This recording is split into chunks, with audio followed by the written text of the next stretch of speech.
Hello everyone, science MKS में आपका बहुत बहुत स्वागत है। ऑल इंडिया के सभी नर्सिंग वालों के लिए, सभी फार्मेसी वालों के लिए यहाँ पर परमानेंट सोने पे सुहागा जैसी खुशखबरी रहने वाली है।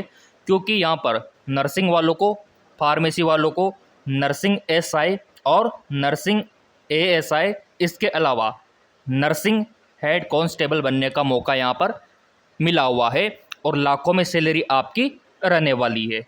1 लाख से अधिक सैलरी आपको मिलेगी और ये परमानेंट भर्ती रहने वाली है। फॉर्म शुरू हो चुके हैं, अभी लाइव में आपको दिखा दूंगा कि किस प्रकार से आप घर बैठे फॉर्म भर सकते हो और परमानेंट सरकारी नौकरी पा सकते हो। यहाँ पर आप देखो, 2024 आईटीबीपी में स्टाफ नर्स की भर्ती मिलेगी। 1 लाख से अधिक सैलरी, नर्सिंग एसआई और नर्सिंग एएसआई बनने का मौका।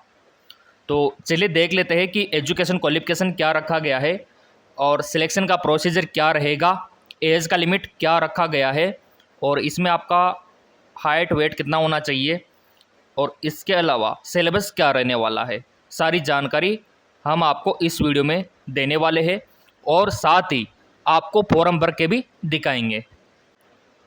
जैसा कि यहाँ पर आप देख पा रहे होंगे, यहाँ पर एसआई, एएसआई और एससी यानी कि हेड कांस्टेबल, आवेदन शुरू 28 जुलाई तक फॉर्म भरने का मौका। और नीचे स्क्रॉल डाउन करेंगे तो स्टाफ के अंतर्गत यहाँ पर आप देख सकते हो। तो चलिए यहाँ पे देख लेते हैं इसका पूरा अपडेट। और यहाँ पर काफ़ी ज़्यादा कमेंट आ रहे थे, सर एएनएम वालों को भी वैकेंसी लेके आओ। तो एएनएम वालों को भी मौका यहाँ पर मिला हुआ है, वीएस नर्सिंग वालों को, जीएनएम वालों को और एएनएम वालों को और फार्मेसी वालों को, ठीक है ना। अगर आपको नर्सिंग एसआई बनना है तो इसके लिए क्या योग्यता आपके पास होना चाहिए। एसआई, अगर आपको नर्सिंग एसआई बनना है तो पदों के लिए आवेदन करने वाले उम्मीदवारों का पहला तो 12वीं पास होना चाहिए। साथ ही उम्मीदवार के पास जनरल नर्सिंग मिडवाइफरी प्रमाण पत्र होना चाहिए या फिर वीएस नर्सिंग का डिग्री आपके पास होना चाहिए। उम्मीदवार की आयु 21 से 30 के बीच में होना चाहिए अगर आपको नर्सिंग एसआई बनना है। इसके अलावा जो एएसआई है उसके लिए क्या योग्यता है वो भी देख लेते हैं। यहाँ पर अगर आपको एएसआई फार्मासिस्ट बनना है तो आपका यहाँ पर देखो 12वीं पास होना ज़रूरी है। इसके अलावा फार्मेसी का डिग्री डिप्लोमा आपके पास होना चाहिए। 20 से 28 के बीच आपका आयु होना चाहिए। तो आप एएसआई फार्मासिस्ट के लिए फॉर्म अप्लाई कर सकते हो।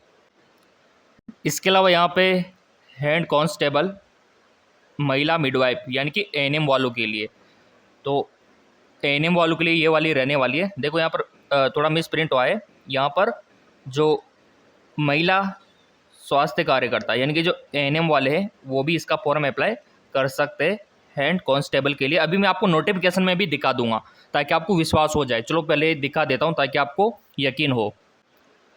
ये रहा इसका नोटिफिकेशन। और देखो सबसे अच्छी बात है कि यहाँ पे मेल और फीमेल, ये जो यहाँ पे नर्सिंग इंस्पेक्टर यानी कि एसआई और एएसआई की जो वैकेंसी है हेड कांस्टेबल की है, यहाँ पे मेल फीमेल दोनों को मौका मिला हुआ है और ऑल इंडिया के फॉर्म भर सकते हैं। अब यहाँ पर नीचे स्क्रॉल डाउन करके देख लेते हैं। ये देखिए किसके लिए कितना पोस्ट है, जैसे कि नर्सिंग एसआई के लिए और फार्मासिस्ट एएसआई के लिए और ये आपके मिडवाइफ यानी कि हेड कांस्टेबल।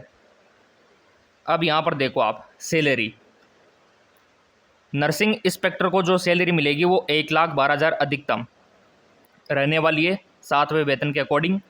और असिस्टेंट सब इंस्पेक्टर फार्मासिस्ट को मिलने वाली है 92,300 और हेड कांस्टेबल मिडवाइफ को मिलने वाली है 81,000। सैलरी बहुत ही शानदार है क्योंकि ये सेंट्रल लेवल की भर्ती रहने वाली है।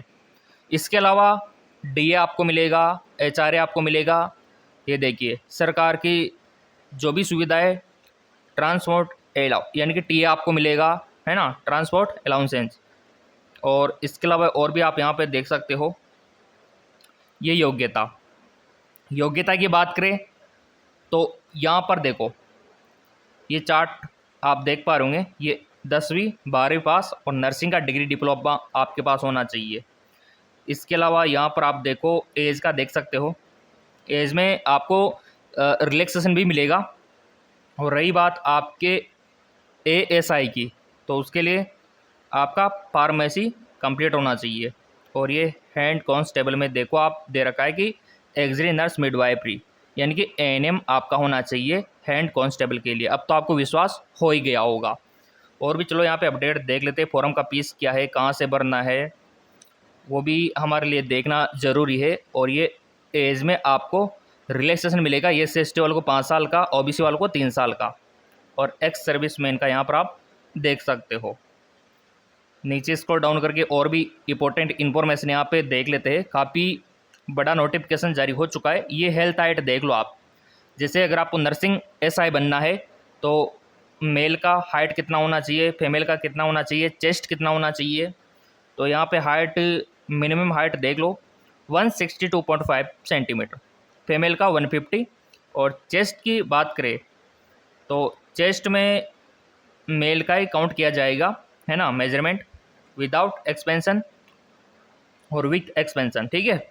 यानी कि विदाउट में तो आपका 77 होना चाहिए और विथ में आपका 82 होना चाहिए, लगभग इतना तो हो ही जाता है। और भी यहाँ पे देख लेते हैं, ये एएनएम वालों के लिए, एएनएम वालों के लिए हाइट 157, ठीक है। और चेस्ट का तो कोई रोल ही नहीं है। अब यहाँ पे देख लेते हैं ये कुछ इंपॉर्टेंट इंस्ट्रक्शन से। ये वेबसाइट है, यहाँ पे जाके फॉर्म हमको भरना होगा, अभी आपको दिखा देंगे हाउ टू अप्लाई। तो यही वेबसाइट यहाँ पे है और वेबसाइट पे लिंक एक्टिव हो चुका है। सिलेक्शन प्रोसीजर की बात करें तो वही आपका रिटन टेस्ट होगा, एडमिट कार्ड आपको मिलेगा ऑनलाइन।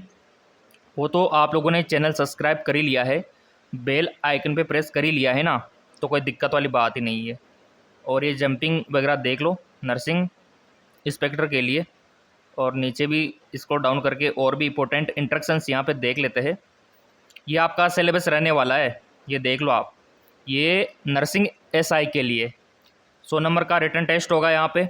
और नंबर ऑफ क्वेश्चन देख लो, रीजनिंग के 10 क्वेश्चन, जीके के यहाँ पे देख लो, जनरल अवेयरनेस के 10 question, numerical aptitude 10 question, Hindi English 10 question, और आपका जो प्रोफेशन है नर्सिंग का उससे बनेंगे 60 क्वेश्चन। प्रत्येक क्वेश्चन 1 नंबर का रहेगा, 2 घंटे का पेपर आपका रहेगा, यानी कि 100 नंबर का पेपर आपका रहने वाला है। 100 में से लगभग 70-80 नंबर तो लेके आ जाना, ताकि आप नर्सिंग इंस्पेक्टर बन सको और महीने के लाखों रुपए कमा सको, और परमानेंट भर्ती रहने वाली है। और इसके अलावा ये और भी सिलेबस यहाँ पे नर्सिंग प्रोफेशन का देख लो आप, anatomy, physiology, biochemistry, nutrition, fundamental of nursing, psychology, है ना, ऑर्टी टेक्निक, ये माइक्रोबायोलॉजी जो आपने पढ़ा है ना नर्सिंग कॉलेज में, बस वही आपका सिलेबस रहने वाला है पूरा का पूरा। ये तो हम टेलीग्राम पे भी डाल देंगे, टेलीग्राम को फॉलो कर लेना। तो यही है यहाँ पे पूरा नोटिफिकेशन। अब बात आती है कि अप्लाई करके दिखाओ सर आप। तो चलिए अप्लाई करके मैं आपको दिखा देता हूँ। जैसा कि यहाँ पर आप देख पा रहे होंगे, आपको आना होगा IITBPpolice.nic.in के ऑफिशियल वेबसाइट पे। नीचे आपको स्क्रॉल करना है और यहाँ पे आप जैसे स्क्रॉल करते हो इस प्रकार का इंटरफेस दिखाई देगा आपको, अदर लिंक, और सामने दिखाई देगा आपको रिक्वायरमेंट। ये देखो आप अच्छे से रिक्वायरमेंट, तो बस आपको रिक्वायरमेंट पे क्लिक कर देना है। ये इस प्रकार का इंटरफेस ओपन होगा, जैसा कि लाइव प्रूफ आप देख पा रहे हो, IITBP का ऑफिशियल वेबसाइट। और ये आपकी वैकेंसी का नोटिफिकेशन देख लो, यहाँ पे अच्छे से पढ़ लो आप खुद, है ना। ये देखो आप, साफ साफ लिखा हुआ है, post of sub inspector, staff nurse, assistant sub inspector, pharmacist, midwife, female. अच्छे से देख लिया होगा आपने, अब तो विश्वास हो गया होगा, अब तो लाइक कर दो वीडियो को। अब बात आती है फॉर्म भरने की। ये तो नोटिफिकेशन यहाँ से देख ही लोगे, अनाउंसमेंट, और फॉर्म भरना है यहाँ से, न्यू यूजर रजिस्ट्रेशन, और यहाँ पे भी आप देख सकते हो। तो यहाँ पे आपको क्लिक करना है। जैसे आप क्लिक करते हो कुछ नया इंटरपेज ओपन होके आएगा अभी, और वो आपके रजिस्ट्रेशन का पेज रहेगा। ये देखिए रीलोड हो रहा है, ये रहा रजिस्ट्रेशन का फॉर्म पेज। तो मोबाइल नंबर, आपका number, middle name, last name, ये फिलअप करके आप अपना पंजीकरण यहाँ पे कर सकते हो। तो बहुत ही शानदार वैकेंसी है। सो यहाँ पे 28 जुलाई तक फॉर्म भर सकते हो। 28 जुलाई इसकी लास्ट डेट है। बाकी देखो, अगली कोई भी वैकेंसी आएगी ना तो सबसे पहले आपको यहीं पे मिलने वाली है। अगर आपने चैनल सब्सक्राइब कर रखा है, टेलीग्राम को फॉलो कर रखा होगा, तो लिंक और वेबसाइट का PDF पूरा वहाँ पे आपको मिल जाएगा। धन्यवाद।